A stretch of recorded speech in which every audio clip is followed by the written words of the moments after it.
Hi, I'm Sharon Pederson, and I'm here today to show you how to make a double wedding ring quilt.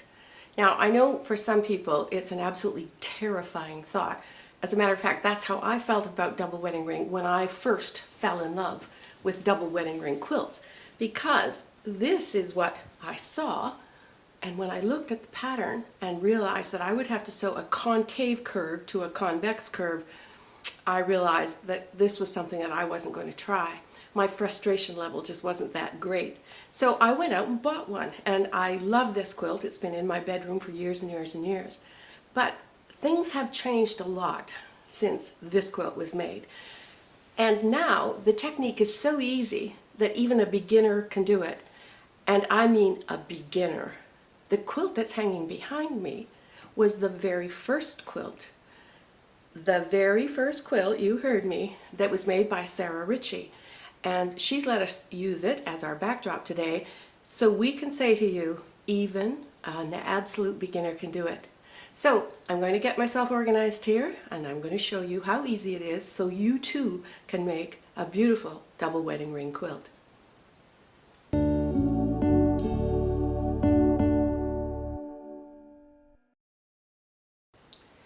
I know you're probably thinking, when is she going to get around to telling us how much fabric we need? And I'm afraid what I'm going to tell you is that I can't, because I don't know how big your quilt is going to be.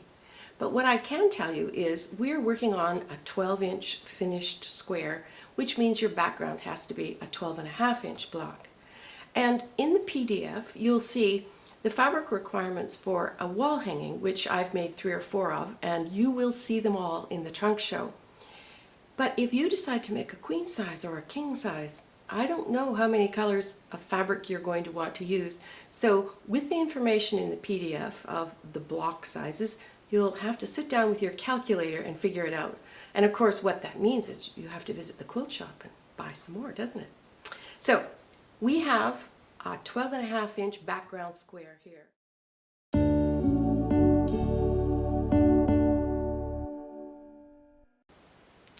I know you've spotted the new quilt in the background.